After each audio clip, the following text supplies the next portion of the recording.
We're going to talk a little bit of review from yesterday. I want to just kind of mention that we had talked about the Second Battle of Bull Run, in which the Confederates again defeated the Union and kept them away from the Confederate capital of Richmond. And we stated yesterday that General Lee and his staff made the decision to try and do three key things at this point in the Civil War because their confidence was high. They were going to try to regain control of the Mississippi River. They were going to try to attempt to recover lost ground in Tennessee and Kentucky. And they decided they would go on the offensive for the first time in the Eastern Theater, and they were going to invade the border state of Maryland. Now, what I didn't really explain to you yesterday, I want you to add on to this. At this time in the Civil War, there were 5 states that considered themselves neutral, that they had not made a decision whether they were going to support the North or South, and they became known as border states.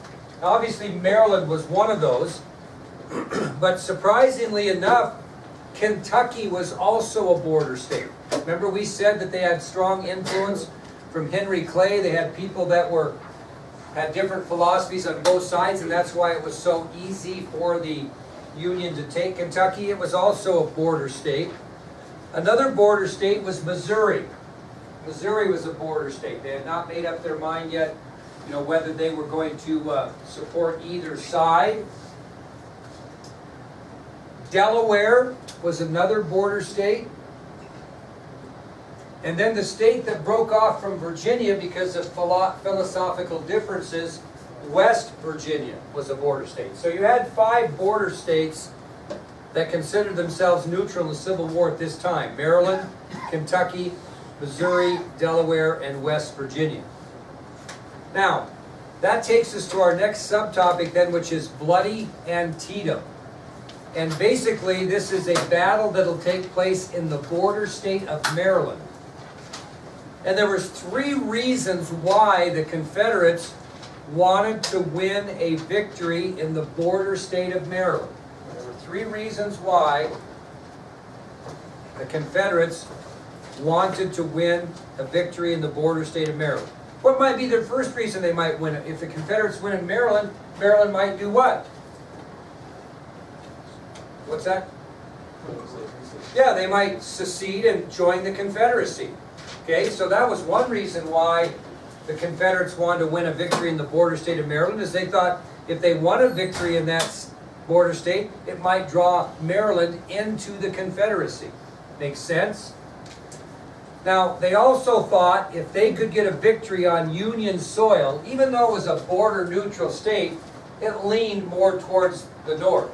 And the Confederates felt if they could get a big victory, an overwhelming victory on northern soil, it might convince President Lincoln to do what? End the war. Be done. Okay? Allow them to have their own country within a country. So the Confederates thought that a victory on Union soil in Maryland might convince President Lincoln to end the war. Now, at this point in the war, the Confederates were running out of food, and they desperately needed food for their troops. So the third reason why a Confederate victory in Maryland would be important is the crops and such in Maryland that would be gained by a victory there would give Southern soldiers access to food that they desperately needed. So they want to win in Maryland because, number 1, a victory might draw Maryland into the Confederacy. Number 2, a victory in Maryland may convince President Lincoln to end the war. And number 3, they wanted a victory in Maryland to control Maryland because of the abundance of food that they desperately needed for their soldiers. So for the first time, General Lee's taken Confederate troops and he's marching from Richmond northward toward Maryland. So they're on the offensive for the first time. So they're no longer protecting Richmond on the defensive. They're marching their troops northward toward Maryland from Richmond on the offensive. Now, I want to see if your memory is very good. What do you think that the Confederates seized on their way to Maryland that belonged to the Union that had some importance to it? We talked about already, kind of had to do with John Brown. We seized what? What? The Federal Arsenal where? Harper's Ferry, Virginia. So on their way to Maryland, the Confederates seized the Union Arsenal, which was located at Harper's Ferry, Virginia. Remember, ironically, Colonel Robert E. Lee was involved in making sure the Union had control of that arsenal against John Brown. Now he's retaking the arsenal as a general in the Confederate Army that he once preserved for the Union.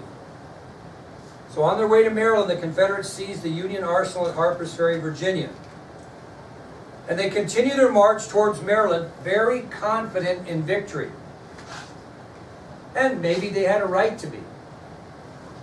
However, this is one of those weird things that happens that can change the course of American history. A Union soldier was scouting. And what was he scouting? He was watching the Confederate advance to Maryland so he could go back to report to Union generals, hey, here they come, and this is where they're at. Well, while this Union soldier was out scouting the Confederate advance towards Maryland, he looked down and found 3 cigars wrapped in paper and tied. Looked down and found 3 cigars wrapped in paper. And that soldier was pretty interested in those 3 cigars. Pretty good find. Well, when he unwrapped the paper from the cigars, he opened up the paper and noticed there was writing on the paper. So as the Union soldier unwrapped the paper from the cigars, which he was interested in smoking, he noticed that the paper had writing on it. You'd never guess what the writing was. It was a detailed strategy of General Lee's plans for his assault on Maryland. Honest to God. Somebody had misplaced that. He looked at that piece of paper that was wrapped around those 3 cigars, and it was a detailed strategy of Lee's plans for his assault on Maryland. So that Union soldier immediately delivered those plans to who? Specifically, who's heading up the Union at this point? General George McClellan. Okay? So this Union soldier is out on a routine scouting expedition trying to find out the location of the Confederates so he can report back. He looks down, he finds 3 cigars wrapped in paper. He opens up that paper, more than likely more interested in the cigars than the paper, notices writing on it, and finds out it's Lee's complete detailed strategy of what he's doing in Maryland. Well, we talked yesterday about General McClellan. Would he be considered a conservative commander or a liberal, go-get-'em commander? Very conservative. He was apprehensive. He was very concerned. We talked about loss of life. So he's sitting back there, always concerned about Union loss of life, very conservative commander. Well, now McClellan knows the exact whereabouts and the intentions of General Lee. So he was not going to be reluctant to attack now, as he was in the past, because he knew what to expect. So a normal conservative commander who was always concerned about Union loss of life will not be reluctant in this battle in Maryland, because he knows exactly what Lee's intentions are and where he is. So he's going to be willing to attack. So, with that all said, and that craziness of American history change, on September 17th of 1862, on September 17th of 1862, Union General McClellan's Army of the Potomac met Confederate General Lee's Army of Northern Virginia at Antietam Creek, Maryland. On September 17th of 1862, Union General McClellan's Army of the Potomac met Confederate General Lee's Army of Northern Virginia at Antietam Creek, Maryland. Again, on September 17, 1862, Union General George McClellan's Army of the Potomac met Confederate General Lee's Army of Northern Virginia at Antietam Creek, Maryland. Now again, Lee's army is grossly less than the Union. It was estimated that Lee had about 40,000 men compared to McClellan's 70,000. So the Confederate Army consisted of about 40,000 soldiers, McClellan's Union Army closer to 70,000. Now this Battle of Antietam lasted one full day, and the casualties were very high on both sides. Okay, the Battle of Antietam lasted one full day, and casualties were very high on both sides. The number of casualties on both sides numbered almost 25,000. That would be both Confederate and Union soldiers, about 25,000 casualties. And they broke it down to about 6,000 soldiers were killed in battle, and about 19,000 more were wounded. So there were about approximately 25,000 casualties in this one-day battle. 6,000 men on both sides were killed in the battle, and 19,000 more were wounded. Now, according to historians, who won? What? Who do you think won by the information I'm hearing? Nobody. It was considered a military draw, basically. They considered it a military draw. But who really gains more out of this battle? Union or Confederates? Union, because the Confederates failed to do what? Win a decisive victory on what they considered Union soil. So although this battle was considered a military draw, the Union really gained more from the battle than the Confederates, because General Lee and the Confederates had to retreat out of Maryland toward Richmond. So they didn't get their victory on what they considered northern soil.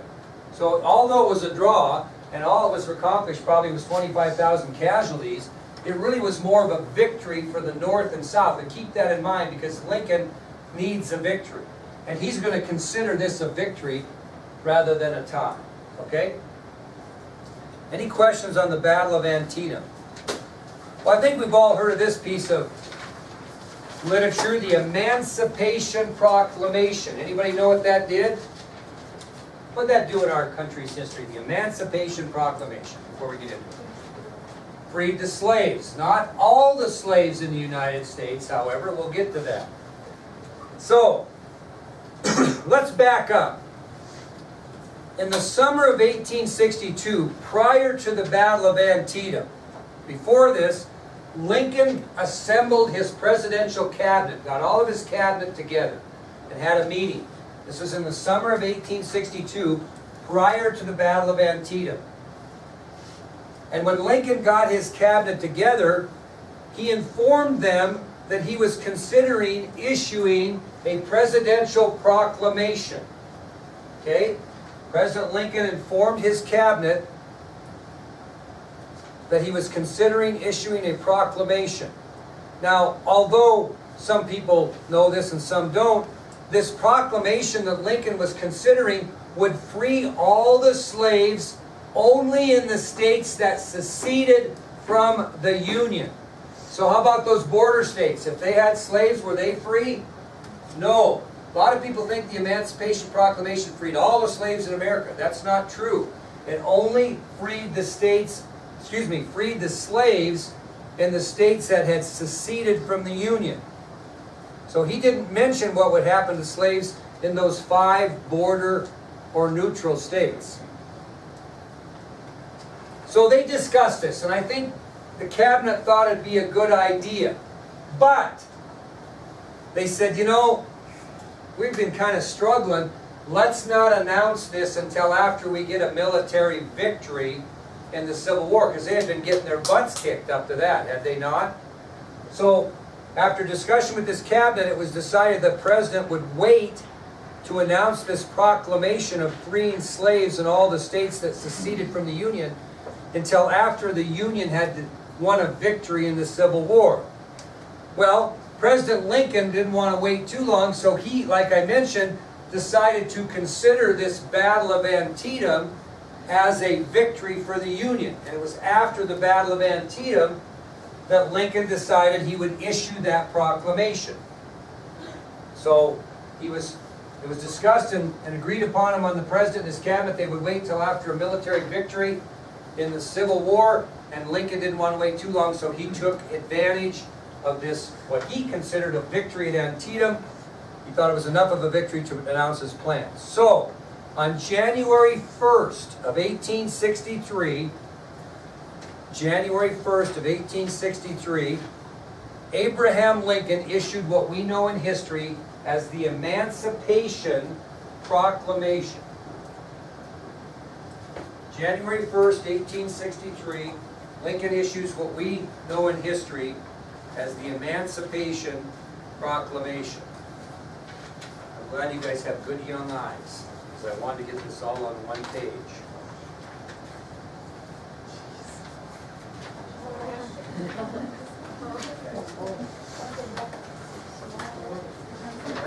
And I did. Now I had to have my reading glasses to see it. But I want you to have a copy of this anyway. So that is the Emancipation Proclamation, and we'll continue to talk about it. But put that in your 3-ring binder, so at least you have a copy of that important proclamation that was issued by President Lincoln on January 1st of 1863. Now, with Lincoln's proclamation, this officially ended slavery in the Confederate States. It said nothing about slavery in the border states or the northern states, which they didn't have slavery. However, don't think that the Emancipation Proclamation freed every slave in our country, because it did not. Now, there were 2 major reasons why President Lincoln issued this Emancipation Proclamation. Guaranteed this will be on your test. 2 reasons why he issued it. Now, this is going to be hard to kind of understand now, but you will certainly understand a little bit later after Lincoln is assassinated. But Lincoln dealt with a group of radical Republicans in Congress who questioned everything he did and just really were a thorn in his side. And they were really getting after him a little bit because he thought he was too soft on the Confederacy. That's kind of what these radical Republicans. They were members of Congress, both the House and the Senate, who really just were a pain in Lincoln's rear. And they questioned everything he did and thought he was too soft on the South. So one of the reasons why he passed the Emancipation Proclamation was to quiet these radical Republicans that thought he was too soft on the Confederacy. Because what he's done is he's outlawed slavery, their main thing, in those Confederate states. And it did soften the blow a little bit. The radical Republicans did get off Lincoln's case a little bit, but this will be something that we will talk about later. They're not going to go away. So the first major reason why President Lincoln issued the Emancipation Proclamation was to quiet the protests in Congress by the radical Republicans that thought the president was too soft on the Confederacy. His second reason is most important. Okay? How were the South going to win the war? They were going to have to get help from where? France and Great Britain. So think about this. When he issued the proclamation, the Emancipation Proclamation, this would keep France and Great Britain from coming to the South's aid.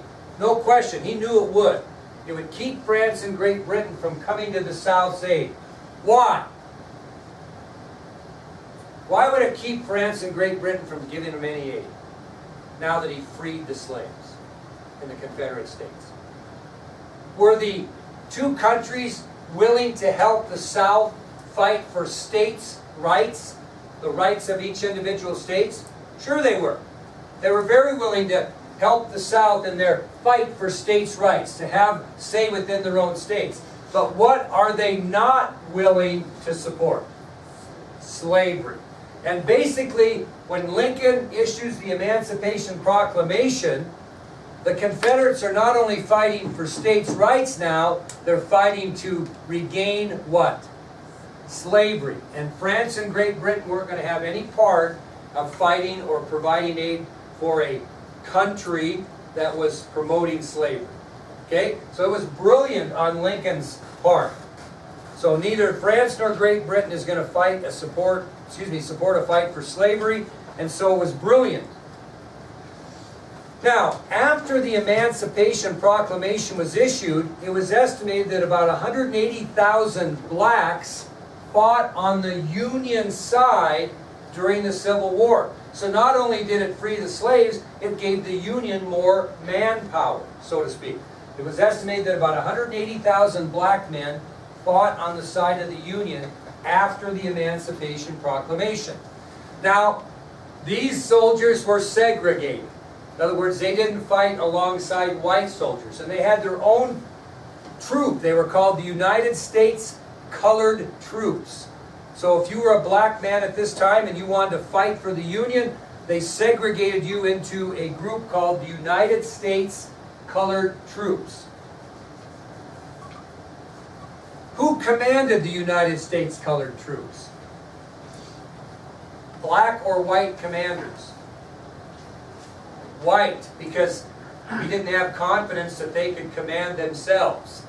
So all of these troops that were under the United States Colored Troops were all commanded by white officers. Anybody know the nickname for Negro soldiers in the Civil War? Buffalo soldiers. They were called Buffalo soldiers. Now, we don't have time for this because we got to get moving because I'm going to show you the blue and the gray. But if you're bored sometime, get on Netflix and watch the movie Glory. That's what it's about. It's about colored troops in the Civil War that are led by white commanders and their influence upon the Civil War as far as the Union. Now, this is something you got to remember, probably won't surprise you. These Buffalo soldiers were not treated the same as Union soldiers concerning the Confederacy, because the Confederates would not treat captured black soldiers as prisoners of war like they should.